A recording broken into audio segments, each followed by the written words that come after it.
De los procesos de Dios. Entonces, la semana pasada estábamos hablando del libro del Éxodo, cuando Dios saca al pueblo de Israel de Egipto y luego se abre el mar rojo, luego llegan al desierto y Dios trata con ellos para llevarlos a Canaán. Ese es un proceso.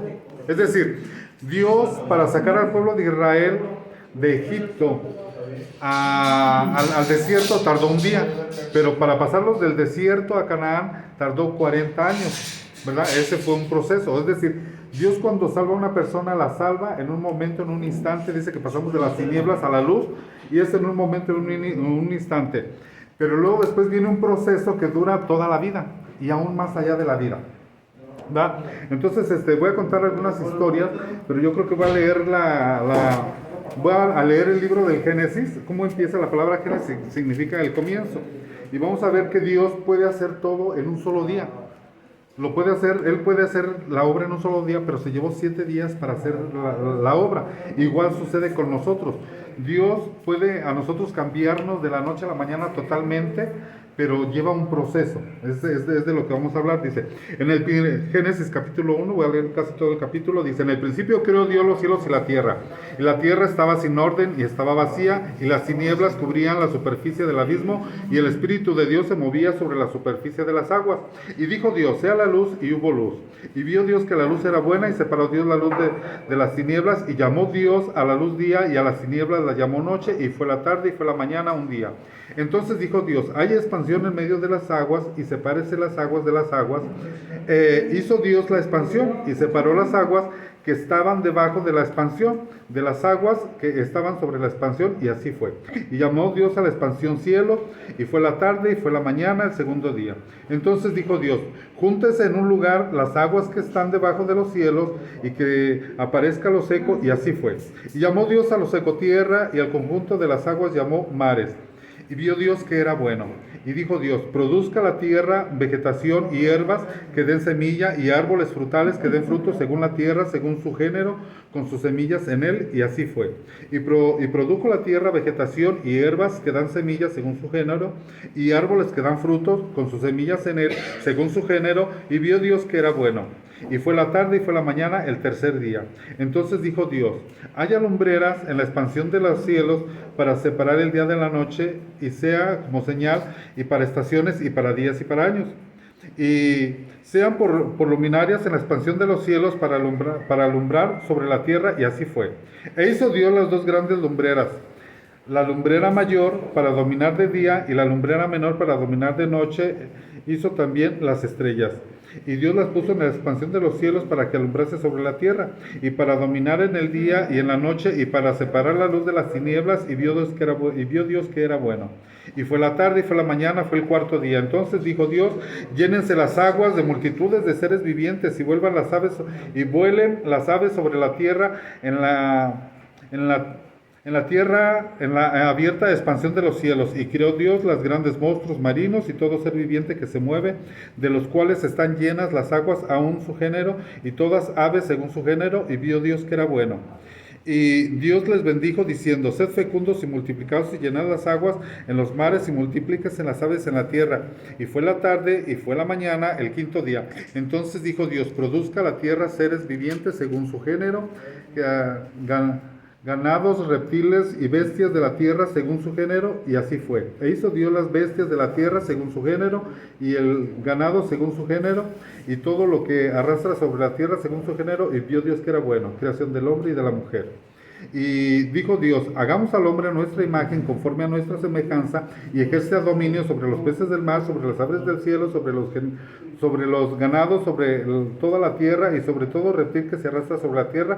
Creó Dios al hombre a imagen suya, a imagen de Dios los creó, varón y hembra los creó.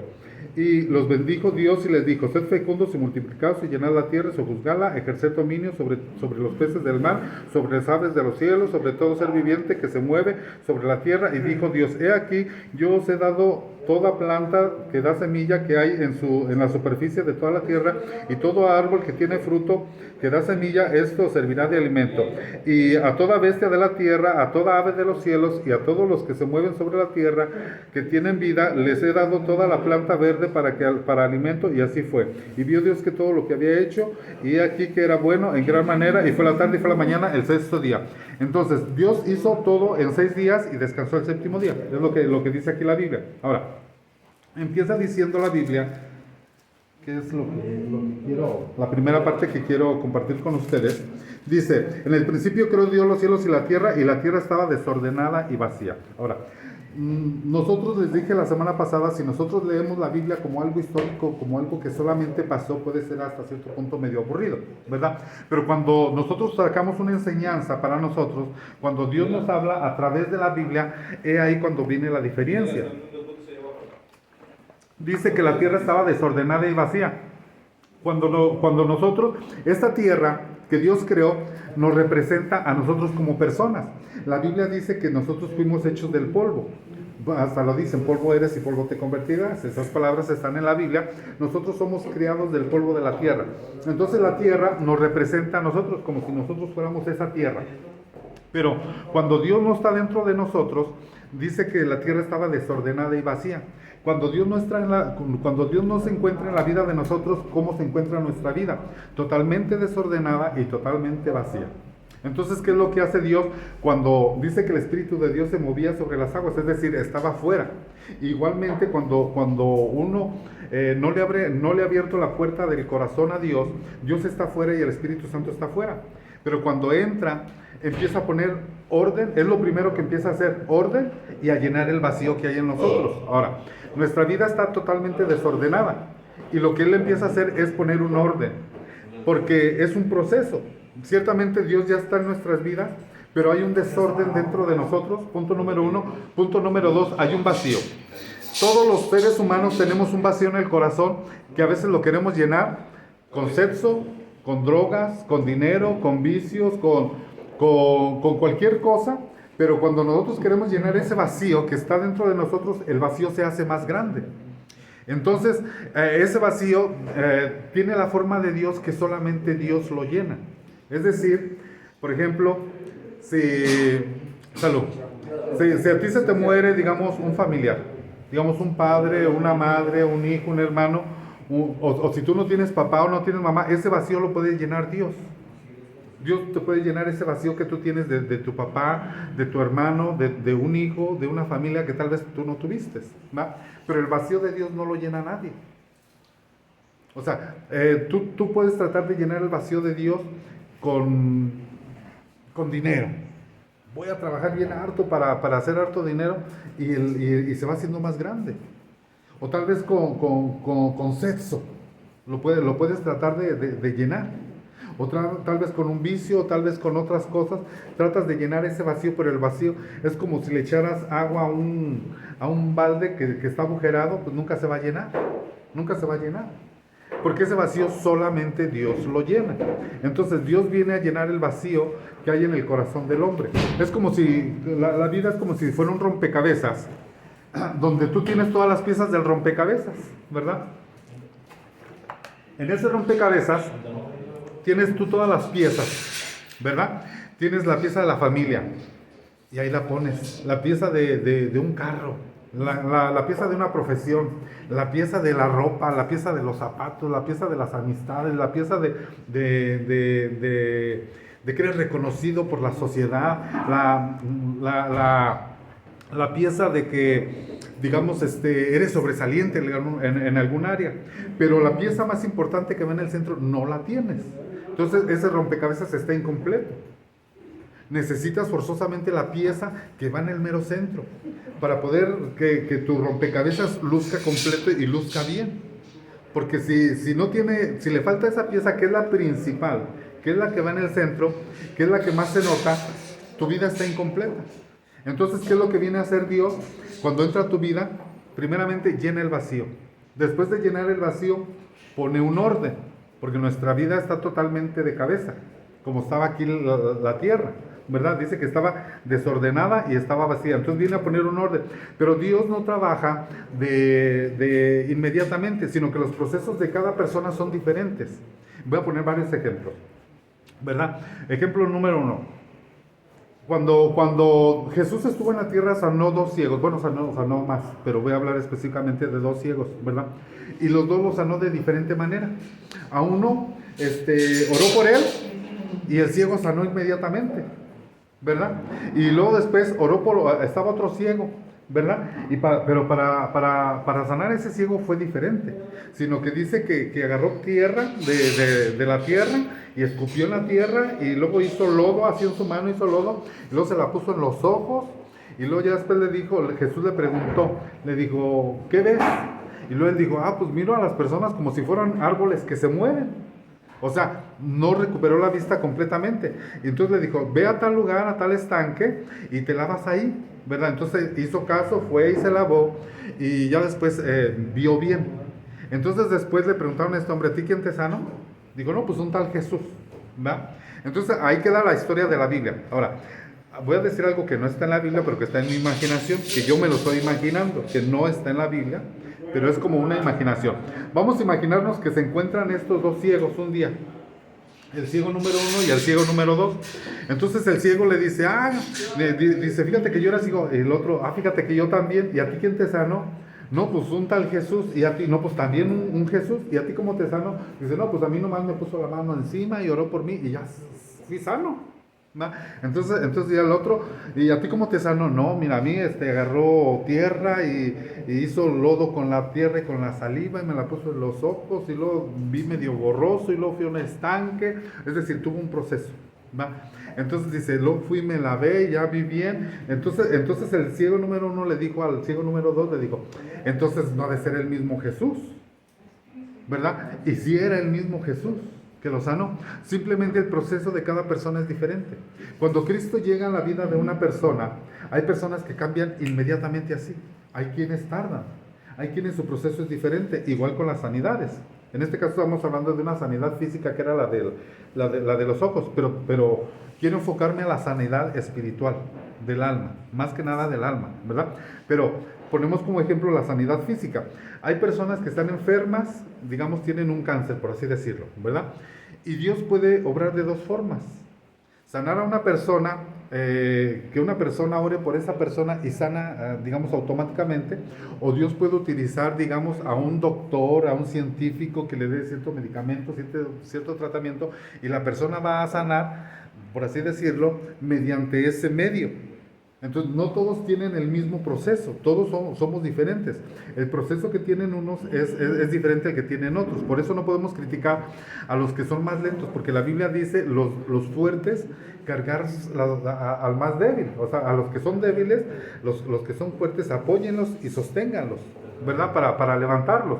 Porque todos tenemos diferentes formas de actuar, pero estoy hablando conforme a nuestra alma. Ahora, nuestra alma, desde que nosotros, aunque nosotros, si decimos, Dios, abro yo la puerta de mi corazón, entra a mi vida, Dios entra a tu vida y va a empezar un proceso de sanación de tu alma, pero no nomás de sanación del alma, sino es un proceso que va a durar toda la vida.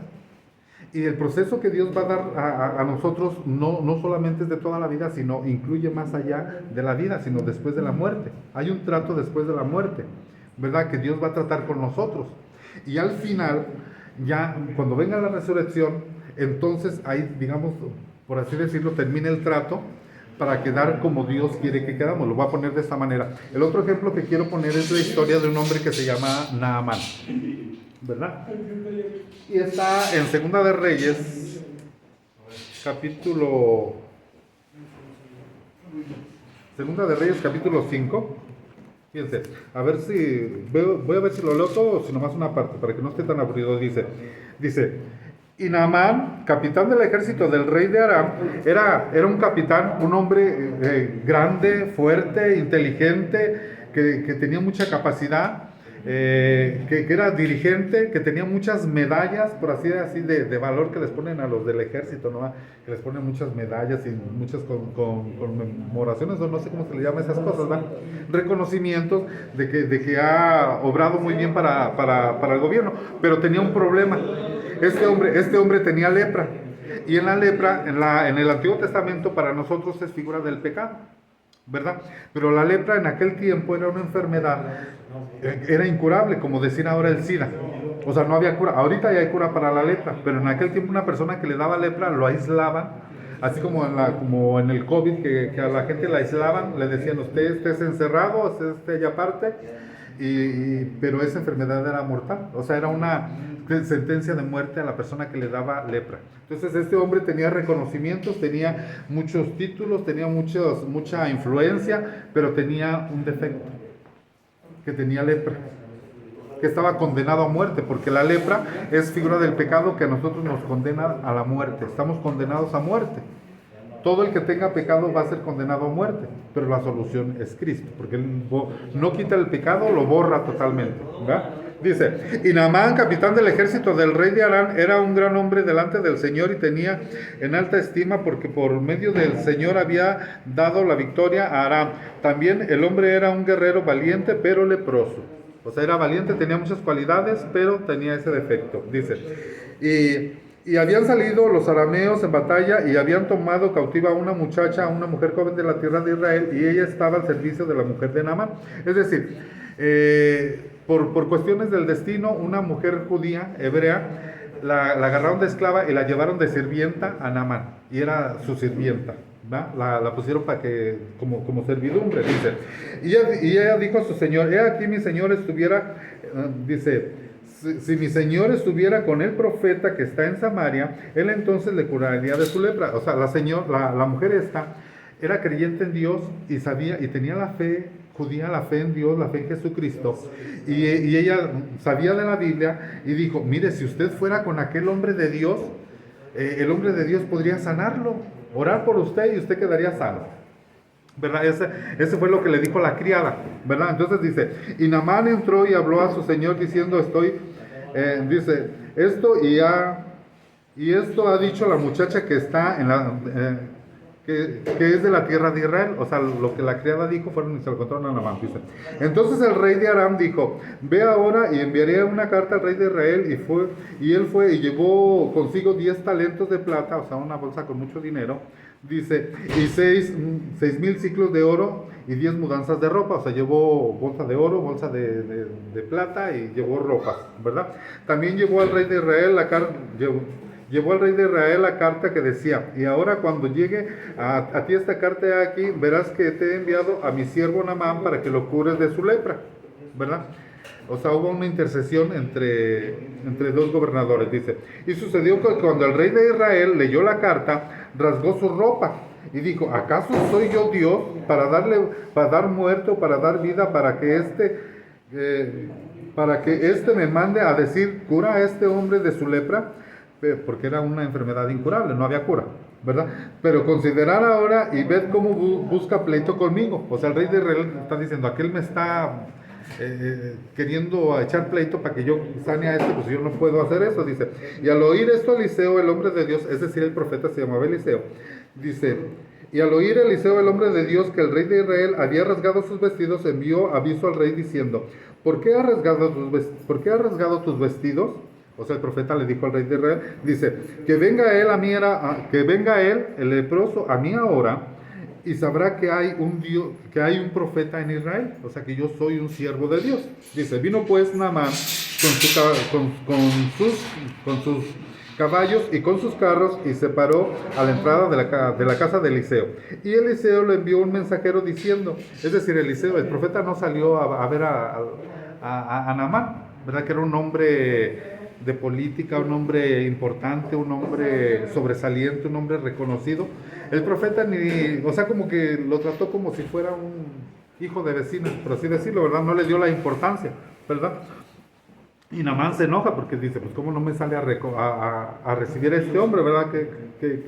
Bueno, dice, Y Eliseo le envió un mensaje diciendo: ve y lávate en el Jordán 7 veces y tu carne se te restaurará y quedarás limpio. Pero Naamán se enojó y se iba diciendo: he aquí, yo pensé, seguramente él vendrá a mí y se detendrá e invocará el nombre del Señor su Dios. Dice: moverá su manto sobre la parte enferma y curará mi lepra. O sea, Naamán pensaba que Dios lo iba a sanar, o sea, que el profeta iba a sanar al leproso a su manera. Dijo: pues va a venir y va a orar por mí, me va a poner las manos, va a hacer una limpia, no sé cómo, o X cosa, ¿va? Pero el profeta nomás le mandó un mensaje: ¿sabes qué? Métete 7 veces al río Jordán. Por cierto que la palabra Jordán significa humillación. Dice: pero Naamán se enojó y se iba diciendo: aquí yo pensé que el Señor, que seguramente él vendría a mí y se detendrá a invocar el nombre del Señor su Dios, moverá su manto sobre la parte enferma y curarme la lepra. Dice: no son el Adama, que es un río, y el Farfar, ríos de Damasco, mejores que todas las aguas de Israel. No pudiera yo lavarme en ellos y ser limpio. Y dio vuelta y se fue enfurecido. O sea, se enojó, ¿verdad? Dice: pero sus siervos se le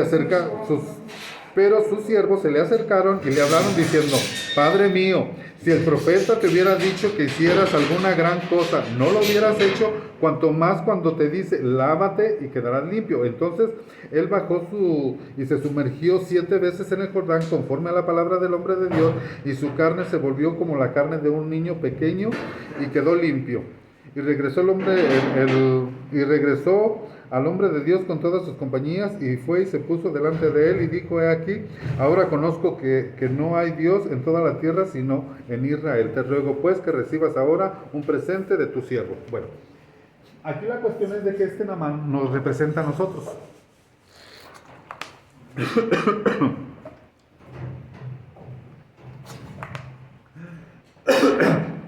Que como Naamán estaba condenado a muerte, nosotros también estamos condenados a muerte por causa del pecado. La Biblia dice que toda alma que pecare va al infierno. No importa si fue un pecadito de me robé 5 centavos, o asalté un banco, o asesiné a una persona. Tanto pecó este como pecó este, y todos merecemos el infierno. No hay uno que no haya pecado sobre toda la tierra. La solución la da Cristo. Entonces, nosotros estamos condenados igual que Naamán. Ahora, el profeta de Dios le dio unas instrucciones que tenía que hacer para ser sano de la lepra. En este caso, nosotros también del pecado. Cuando nosotros venimos a Cristo, dice la Biblia que Dios tus pecados pasados los agarra y los echa al fondo de la mar y no se vuelve a acordar de ellos. O sea, lo que tú hiciste en el pasado ya quedó atrás y para Dios no hay problema. Borrón y cuenta nueva. El problema es que aunque nosotros seamos cristianos, seguimos cometiendo pecados. Ahora, no es lo mismo que tú vayas atrás del pecado, corriendo atrás del pecado para alcanzar el pecado, a que tú vayas corriendo y el pecado vaya atrás de ti. Eso es diferente. Entonces, lo que sucede con el cristiano, o lo que debería suceder con el cristiano, es que el cristiano va corriendo y el pecado va atrás. Pero con la gente que no es cristiana, o es al revés, o gente que dice ser cristiana, actúa de esta forma, ¿no? En vez de que el pecado lo alcance, ellos van persiguiendo el pecado, van buscando el pecado. Pero no debería de ser así. Entonces es la diferencia. Pero sin embargo, dice la Biblia que todos somos pecadores. Aún tenemos pecado dentro de nosotros. Cristo ya nos lavó, ya nos limpió, ya nos perdonó, pero seguimos cometiendo pecados. Aunque sean pecados de pensamiento. ¿Por qué? Porque la Biblia dice, por ejemplo, ¿qué es pecado? La palabra pecado, si nosotros buscamos en la Biblia, el significado de la palabra pecado da varios significados. Respuesta número 1, pecado es romper una ley, una regla, un mandamiento. Cuando nosotros robamos, mentimos, levantamos falso testimonio, cuando rompemos cualquier mandamiento de la Biblia, de los 10 mandamientos, estamos cometiendo pecado. Entonces ese es pecado, romper un mandamiento, una ley, quebrantar una ordenanza. Eso es pecado. Pero también la Biblia dice que pecado para el cristiano en este tiempo es saber hacer lo bueno y no hacerlo. Entonces, si una persona dice ser cristiana, sabe hacer lo bueno y no lo hace, está pecando. Ya es un pecado que ya no es un pecado de robé, maté, adulteré. Ahora, la Biblia dice en el Nuevo Testamento que cuando un hombre mira a una mujer en este tiempo con ojos de lujuria, ya pecó en su corazón. Cuando tú codiciaste algo, ya pecaste. Entonces, se puede pecar de pensamiento. Antes era de hecho. Tú tenías que matar a alguien para que se contara como pecado. Ahora en el Nuevo Testamento ya no. Basta con que tú lo pienses. Con que tú odies a tu hermano, ya te convertiste en un suicida, en un asesino. Dice la Biblia que si tú odias a tu hermano, que si tú estás peleado con tu hermano y lo odias, es como si tú lo hubieras matado en tu corazón y ya te convertiste en un asesino. Entonces hay muchos tipos de pecados, ¿verdad? Entonces todos seguimos con ese pecado, aunque ya seamos cristianos, aunque creamos en Dios, aunque Dios haya entrado a tu vida, vamos a tener ese problema hasta que nos sumerjamos como Naamán 7 veces. A Naamán le dijeron, te vas a sumergir 7 veces. Naamán se sumergió una vez, salió del agua. Y esa agua estaba pues muy borrascosa, así como que no eran cristalinas las aguas, ¿verdad? Y la palabra Jordán significa humillarse, humillación. Entonces él se tuvo que humillar, se metió una vez al agua y salió leproso. Igual. Se metió otra vez, segunda vez, salió leproso. Tercera vez, salió con lepra. Se desesperó, pero porque es un proceso la vida del cristiano. Cuarta vez, se mete, salió con lepra. Quinta vez y sexta vez se mete y sale con lepra. Hasta la séptima vez que se metió, salió, dice que su piel era como de niño, así como bien lisita, así sin granitos, así sin manchas, sin cicatrices, sin costras, sin defectos, sin cicatrices, sin nada malo. O sea, como la piel de un bebé así muy suavecita, ¿verdad? Entonces, esto es enseñanza para nosotros que Dios va a tratar con nosotros hasta que nos va a meter en un proceso que va a durar 7 procesos diferentes, 7 etapas diferentes. Digamos, van a ser 6 etapas en esta vida y la última etapa va a ser después de que moramos. El séptimo sumergimiento va a ser cuando nos meten en el proceso de la muerte, pero cuando nos saquen, nos van a sacar con un cuerpo. Ya, ahí pone el ejemplo como de un niño recién nacido, pero en este ejemplo, para nosotros, en lo espiritual, cuando resucitemos va a ser un cuerpo que no se va a enfermar, que no va a llorar, que no se va a cansar, que va a poder vencer la gravedad, que va a comer por deleite, como cuando Jesús resucitó, dice que Él venció la gravedad, que Él atravesaba los sólidos, las paredes. Dice que estaban los discípulos en un lugar y que Jesús de repente ya estaba ahí con ellos y se trasladaba a la velocidad del pensamiento. Leía los pensamientos de las personas, ¿verdad? Entonces ese cuerpo nos lo promete Dios a nosotros, pero hasta la séptima zambullida. Mientras no tengamos esta séptima zambullida, vamos a tener 6 procesos. 6 sumergidas que representan diferentes tratos de Dios que tiene para nosotros, ¿verdad? El pueblo de Israel cuando pasó por el desierto pasó por varios lugares, que era nada más una forma para moldear su alma. Entonces Dios te va a pasar a ti también por diferentes situaciones. Una de ellas, por ejemplo, es el sufrimiento. Dice la Biblia que es necesario que a través de muchas pruebas y tribulaciones, la semana pasada hablamos de las pruebas y las tribulaciones y de la tentación, dice que es necesario que pasemos, pero no siempre vamos a estar en prueba, pero es una forma de sumergirnos. Cuando nosotros estamos en problemas es porque Dios está tratando contigo, está tratando en tu alma, en tu carácter, para formarte un carácter. Cuando te pasa por otro proceso, por la abundancia, dice Pablo, sé vivir en abundancia y sé vivir en escasez. Hay quienes, si Dios les da $1,000,000, se vuelven loquitos y se lo acaban en una semana, en vez de hacerlo crecer. Entonces son procesos por los que Dios te va a meter. La enfermedad puede ser un proceso, ¿verdad? Las relaciones humanas pueden ser otro proceso. El matrimonio, cuando tú te conviertes en padre, es otro proceso, ¿verdad? A veces nosotros no comprendemos a nuestros papás y luego tenemos nuestros hijos y decimos, ahora entiendo a mi papá. Entonces son procesos, pero para ir madurando nuestra alma. Pero aunque vayamos madurando, todavía, aunque estemos cerca de la muerte, necesitamos de que Dios siga tratando con nosotros. O sea, la persona, aunque sea cristiana, aunque sea pastor, aunque sea apóstol, digamos Pedro, Pablo, ¿verdad? Ellos ya eran apóstoles, eran creyentes en Dios y seguían cometiendo errores. De hecho, el apóstol Pablo hace declaraciones en la Biblia. Por ejemplo, hace declaraciones, dice, de los pecadores yo soy el primero. Pablo, que ya era un santo, que escribió casi todo el Nuevo Testamento, ¿verdad? Decía, de los pecadores yo soy el primero. O sea, él se considera, y luego decía, cuando quiero hacer lo bueno, no lo puedo hacer y hago lo malo. Dice, a veces quiero hacer cosas buenas y mi almota, me lleva a hacer lo malo, ¿verdad? Entonces, son tratos en los que Dios nos va a ir metiendo, nos va a ir sometiendo, ¿verdad? Entonces, no es el único trato que Dios va a tener con nosotros, ¿verdad? Porque voy a poner otro ejemplo, el ejemplo de la reina Esther. La reina Esther es la historia que les recomiendo que lean ese libro, porque está muy bonito, porque es historia, pero que representa la historia de Cristo y la iglesia. Dice que había un rey que tenía su esposa, y el rey hizo una fiesta muy bonita, muy grandota, de muchos días, y él quería presumir a su esposa, ¿verdad? Se llamaba Basti, y le mandó a hablar a Basti, le dijo, ven para que te conozcan, para que vean la mujer sota que yo tengo, la mujer bella y hermosa que yo tengo, o sea, la quería presumir, pero la mujer se puso sus moños y no quiso, y rechazó la orden del rey, ¿verdad? Y dice que hizo una fiesta ella aparte con sus amigas. Entonces el rey se enojó. Entonces le pidió consejo a siete consejeros, y los consejeros le dijeron, ¿sabes qué? Dale carta de divorcio y consíguete otra mujer, ¿verdad? Y así le hicieron. Entonces hicieron un concurso de belleza en un certamen de Miss Universo, pero no era, era de ese país, pues. Y buscaron a todas las mujeres jóvenes y las prepararon, y había una que se llamaba Esther, ¿verdad? Pero esta mujer Esther tenía un tío que se llamaba, ay, se me olvidó el nombre.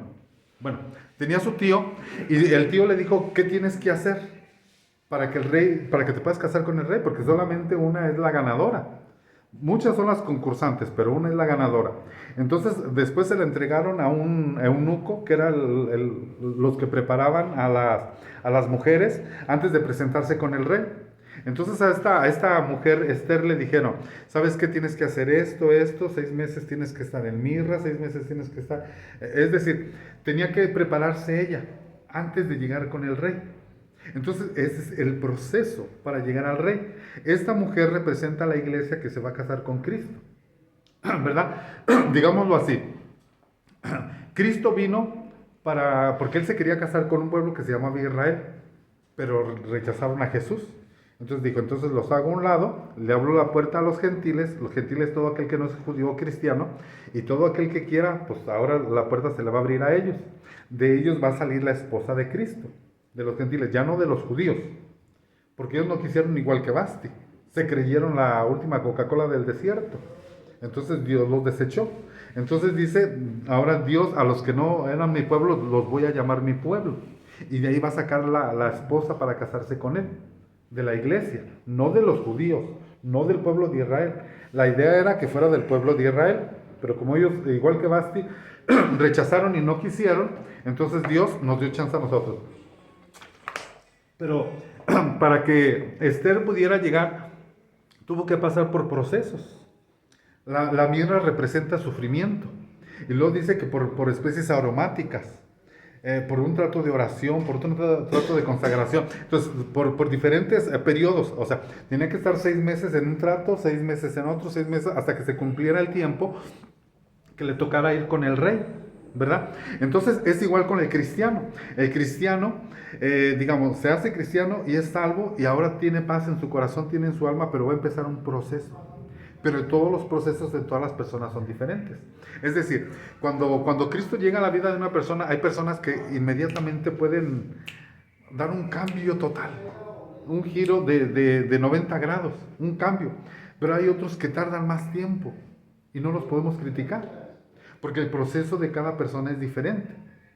Pero Dios tiene la paciencia para esperar, porque el deseo de Dios es que ninguno se pierda. Pero sí los tratos, porque nosotros podemos decir de una persona que vemos que comete un error, ¿no? Y decimos, ¿y eso que eres cristiano? Sí, pero es humano y va a cometer errores, pero no nomás él. También el que está criticando, porque yo lo he dicho varias veces, cuando tú apuntas con un dedo a una persona, 3 dedos se están apuntando a ti. Porque la Biblia dice, tú te fijas en la, en la basurita que tiene tu vecino en el ojo y no te fijas en la bigota que tienes tú en el tuyo. O sea, cuando nosotros señalamos a las personas, nosotros tenemos más errores que esas personas. Más errores.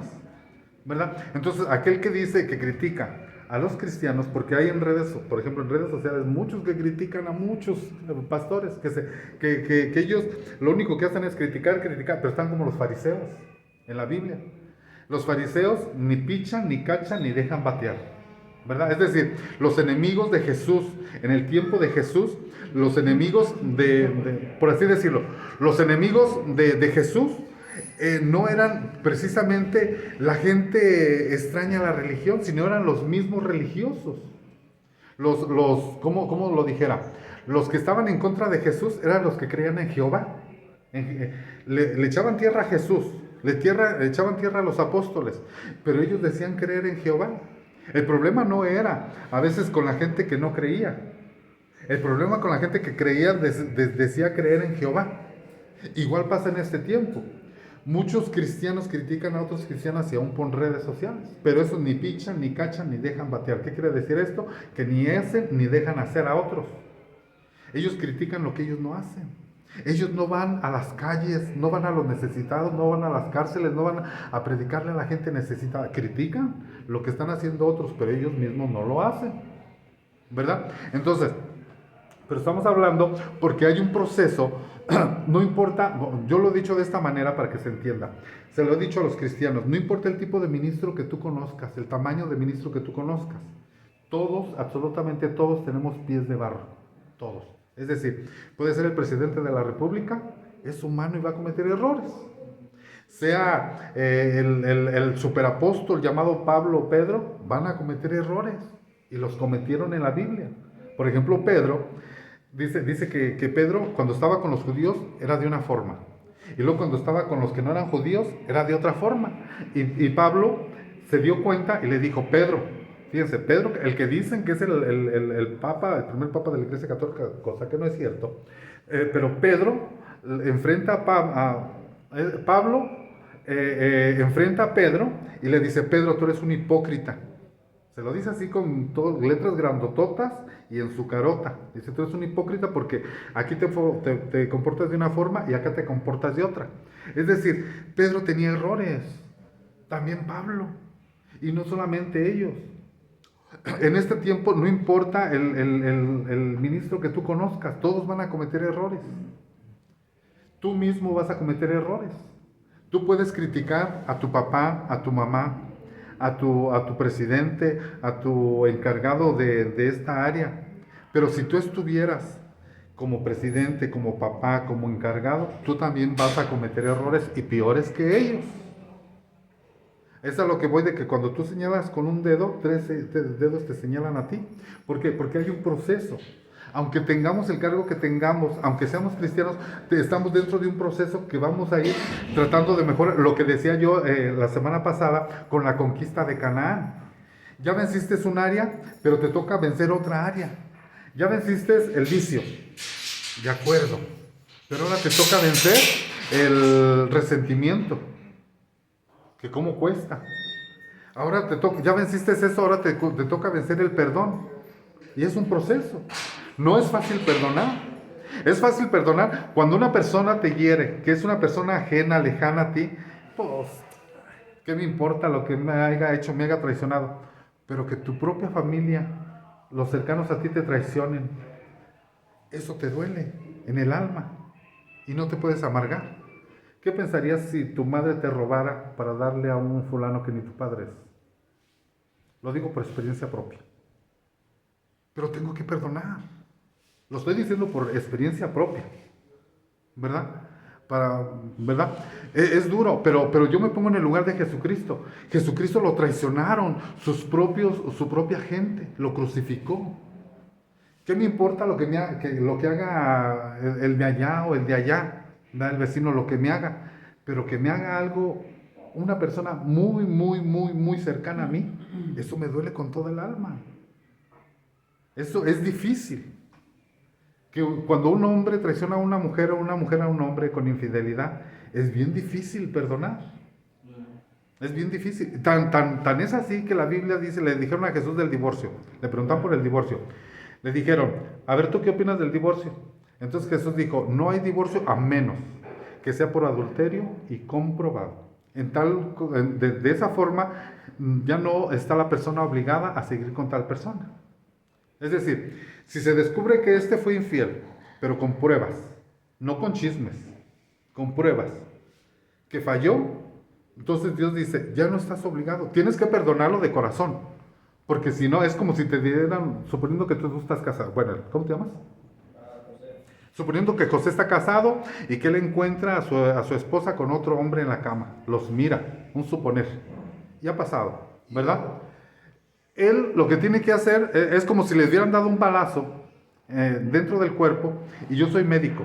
Si yo soy médico, tengo que sacarte esa bala, sanarte, curarte, eso es el evangelio. Sanarte, curarte tus heridas para que eso se quede en una cicatriz.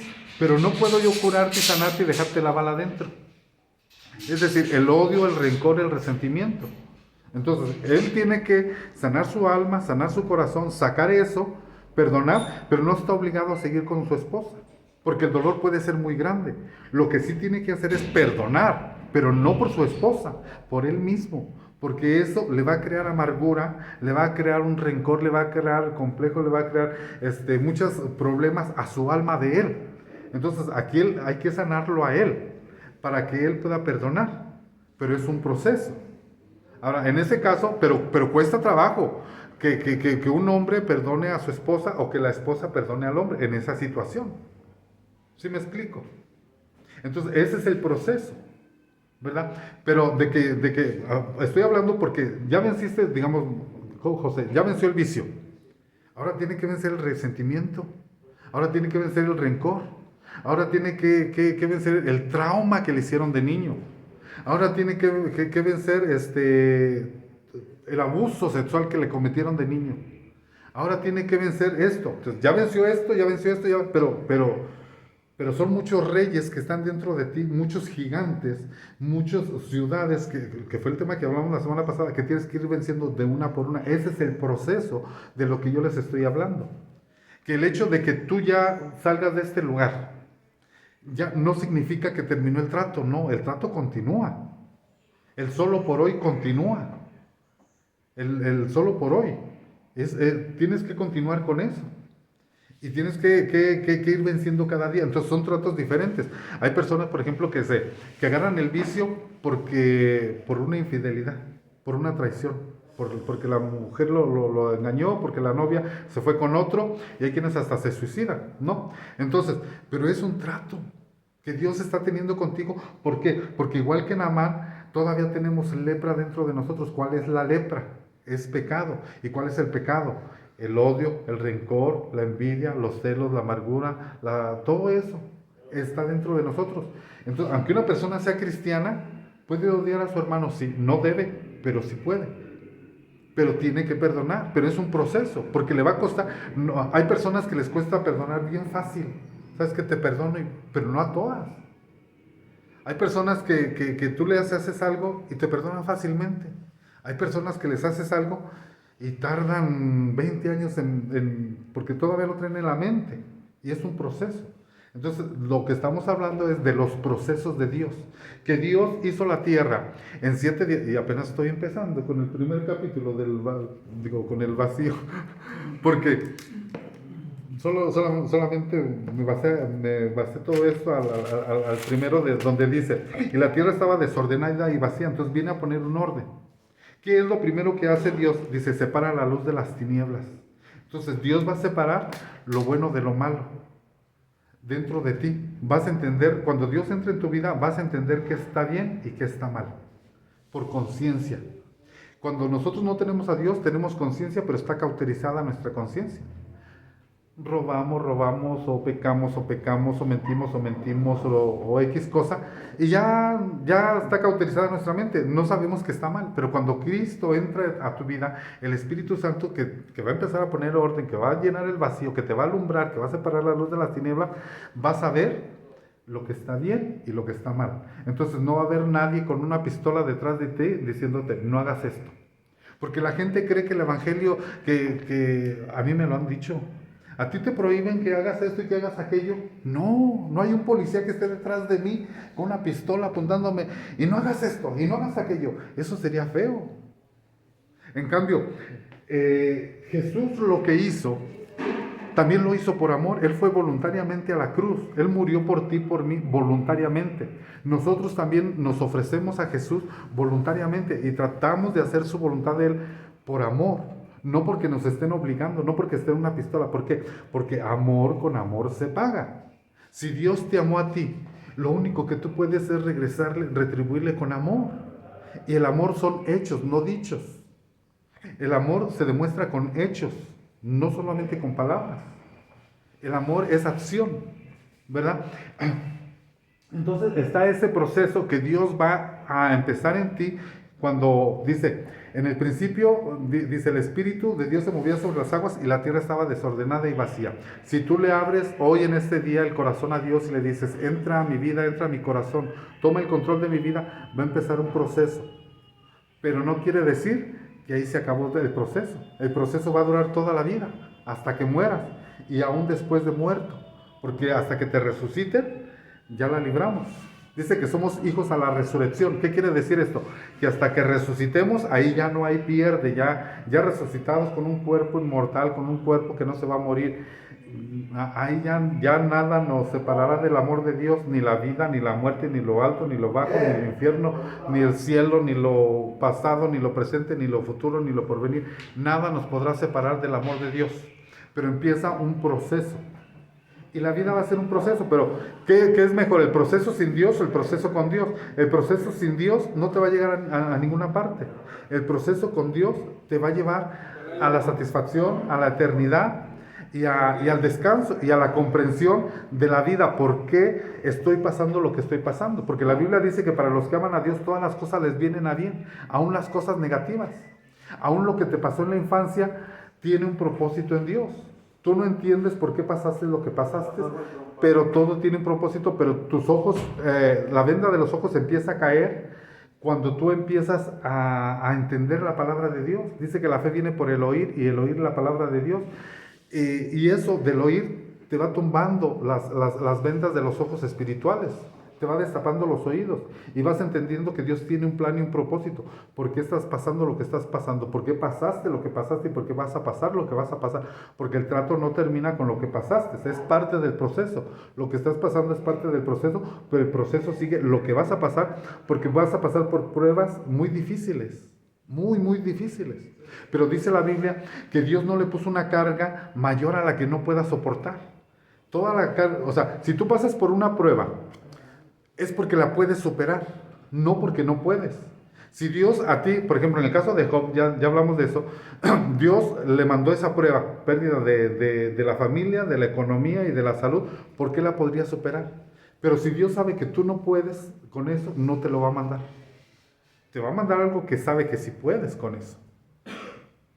Entonces, si puedes, te lo van a mandar. Y te van a... En el caso de Sansón, yo siempre he dicho, ¿no? A Sansón se encontró con un león, pero el león no atacó a la mamá y al papá de Sansón, atacó a Sansón, porque ese león estaba hecho a la medida de Sansón. A ti te van a hacer un león hecho a tu medida, un problemita hecho a tu medida, que sí lo puedes superar. No te van a poder algo que tú no puedes, porque puedes. Si pasaste si fuiste traicionado, hay un propósito. No hay despropósito en Dios. Y Dios está contigo. Y puedes con eso. Por eso, Dios, o sea, la Biblia dice que Jesús pasó una prueba que no es, digamos, de prueba de los ángeles, sino es una prueba humana. Igual nosotros vamos a ser probados con pruebas humanas, no cosas que no podamos resistir o que no podamos con ellas. Si pasamos por algo es porque podemos por ellas, ¿verdad?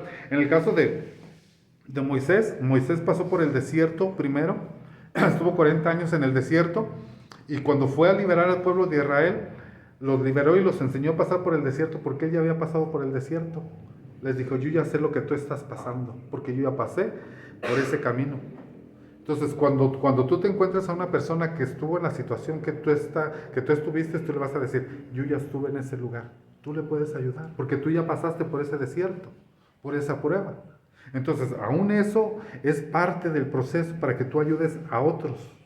Cuando a ti te invitan a la tribuna a otros anetos, que los llevan a otros anetos para hablar, de alguna forma tú estás hablando de tu experiencia y estás hablando para los que están pasando por cierto problema, tú les estás diciendo, yo ya pasé por eso. Yo conozco. Entonces, yo creo que así le